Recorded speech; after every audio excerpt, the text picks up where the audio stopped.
السلام عليكم ورحمة الله وبركاته. ازيكم عاملين ايه؟ يا رب تكونوا بخير. النهاردة ان شاء الله الفيديو بتاعنا عن هيبقى فيه شوية نصايح للمبتدئين. سواء انتي كنتي لسه اول مرة تقعدي على مكنة او اول مرة تخيطي او خايفة تخيطي، فان شاء الله الموضوع سهل جدا. هنعمل شوية نصايح، هنقول شوية نصايح ونشرحها على كذا جزء عشان بس الفيديو ما يطولش. فهنبدأ كده ان شاء الله. طبعا اول حاجة معانا هنا عشان تسهل علينا الخياطة سرعة المكنة. سرعة المكنة مهمة جدا لأي حد بيبدأ خياطة.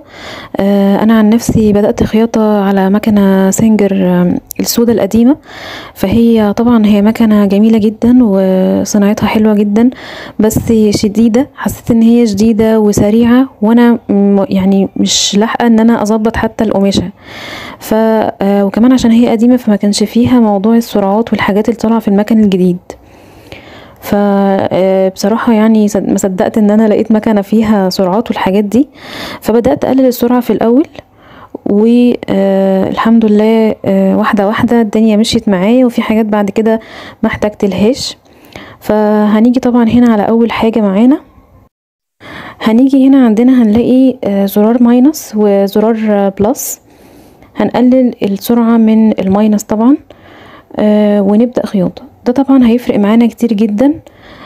زائد ان في حاجة تانية، لو تلاحظوا ممكن نعمل الدوايس اللي بندوس عليه برجلينا، ممكن ندوس عليه نص دوسة وممكن دوسة كاملة، فده هيفرق معانا وهنشوف دلوقتي في الشرح، وانتوا كمان لما تجربوها ان شاء الله تفرق معاكم وهتقلل في السرعة اكتر.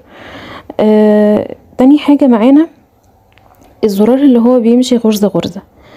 الزرار ده طبعا جميل جدا، بيسهل علينا حاجات كتير، بالذات لو احنا بنعمل اي حاجة فيها دوران او حردة الباط.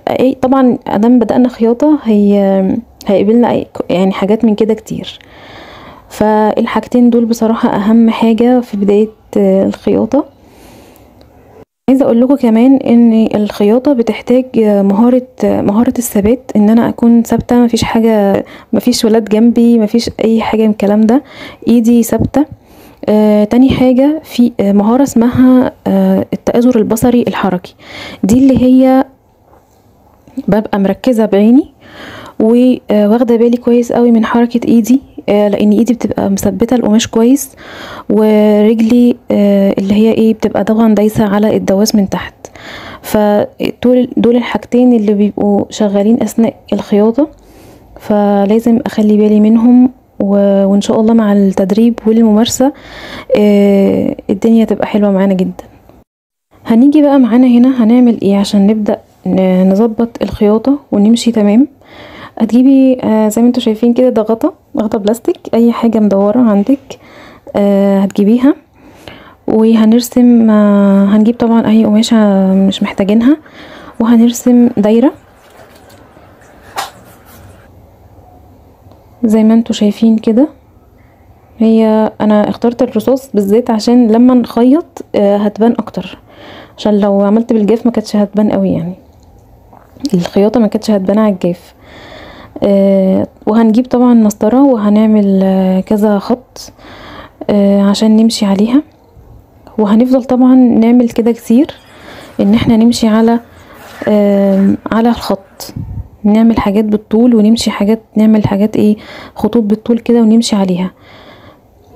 تاني حاجة هنا انا برسم زي حردة الباط كده، عشان هنستخدم بقى في سواء الدايرة او في حردة الباط هنستخدم الزرار اللي هو بيمشي غرزة واحدة، وده طبعا تحفة معانا في الدورانات والحردات والكلام ده.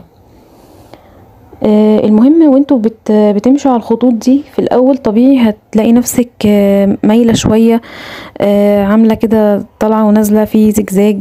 المهم مع التدريب والممارسة هتلاقي نفسك بقيتي تمام والدنيا كويسة جدا والخياطة ماشية على الخط بالظبط. فتبدأي بقى تعملي ممكن تتني كيس مخدة، تتني عباية، تبدأي بالحاجات السهلة. انا رسمت هنا برضو خط كده مموج، ممكن برضو تعملوه وتمشوا عليه. هنيجي بقى هنا نخيط كده. انا دايسه نص دوسه، شايفين ازاي؟ نص دوسه على الدواسه اللي تحت بيدينا نفس الخياطه. لو انا دوست على الزرار اللي هو غرزه واحده اللي فوق ده باستمرار، انا دوست باستمرار اهو، نفس الصوت. طيب هدوس بقى دوسه كامله، هيبقى ده الصوت. شايفين الصوت عامل ازاي؟ الخياطه اللي فاتت دي انا كنت عامله المكنه على كام؟ على 14,000. زي شايفين الخياطه عامله ازاي؟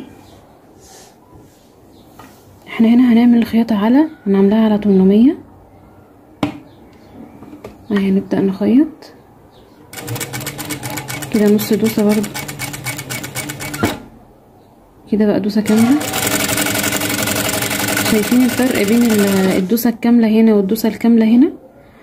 طبعا في فرق كبير في الصوت، والمكنة مش بتمشي سريع قوي كده زي ما انتوا شايفين. دلوقتي بقى هنعمل مع بعض الدايرة دي اللي احنا رسمناها مع بعض، وهنستخدم في الدوران ده اللي هي الزرار اللي بيمشي غرزة واحدة على مهلنا خالص، مفيش اي حاجة صعبة. هنظبط الخط في النص بالظبط تحت الابرة، تمام زي ما انتوا شايفين معايا كده. هنبدأ نعدل القماشة كويس ونبدأ نخيط بالزرار اللي قلنا عليه.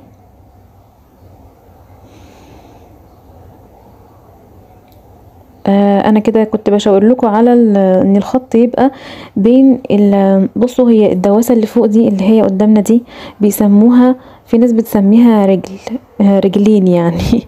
فايه، انا كان قصدي ان انا هنخلي الخط في النص بالظبط، طبعا تحت الابرة على طول. هنعمل ايه بقى دلوقتي؟ قبل ما نخيط هنروح على شايفين الزرار اللي هو بي، اللمبة دلوقتي منورة فوق، معناها ان انا لما اوقف خياطة هلاقي الابرة وقفت فوق. لا، انا عايزة ايه بقى؟ لان انا هعمل حاجة فيها دوران، فهضطر ان انا ارفع الدواس كذا مرة واحرك القماشة واظبطها تحت الدواس.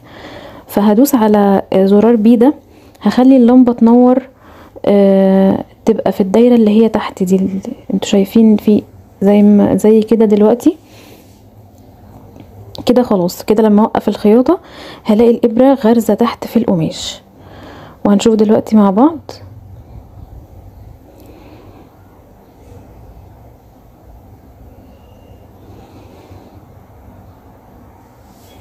اهو زي ما انتوا شايفين كده.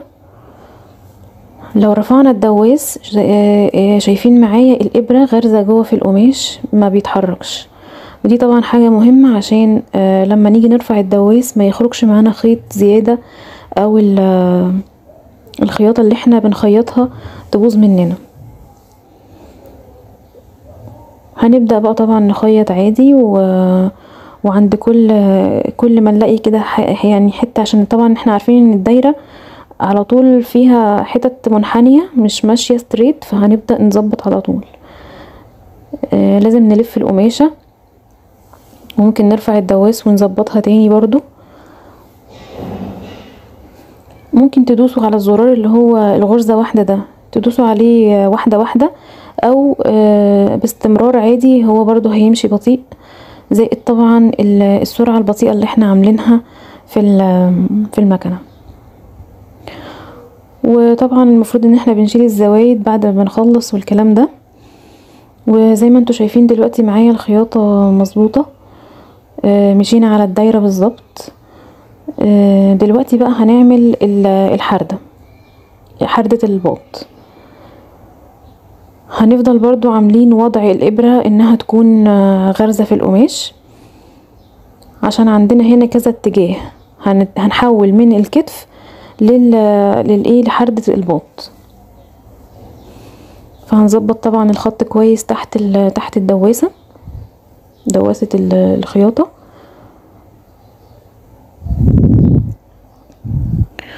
ونبدأ نخيط زي ما انتوا تحبوا بقى، يا تستخدموا الزرار اللي فوق يا اما تدوسوا نص دوسة على دواس الرجل اللي تحت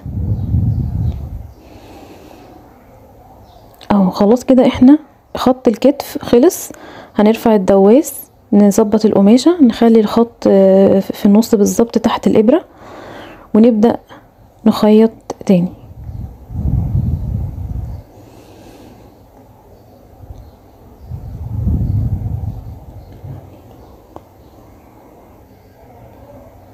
معلش بقى انا يعني دي حاجات للمبتدئين، فلازم اوريلكم بالظبط ايه اللي بيحصل، يعني الخطوات بالظبط، عشان ايه مفيش حاجة تفلت مننا. وزي ما انتوا شايفين رفعنا برضو الدواس تاني عشان نبدأ بقى ايه ننزل على خط الجنب. بس كده زي ما انتوا شايفين برضو الخياطة طلعت مظبوطة جدا، مفيهاش اي حاجة، الدنيا سهلة جدا الحمد لله. وده كان فيديو النهاردة، واتمنى ان انتوا تكونوا استفدتوا منه، و يعني ان شاء الله كل حاجة في اولها مفيش صعوبة ولا حاجة، هي بس محتاجة صبر وتدريب وممارسة. وياريت طبعا لو عجبكم الفيديو واستفدتوا منه تشجعوني بلايك وتشيروه لأي حد مهتم بالخياطة او لسه مبتدئ، واشوفكم ان شاء الله في فيديو جديد. مع السلامة.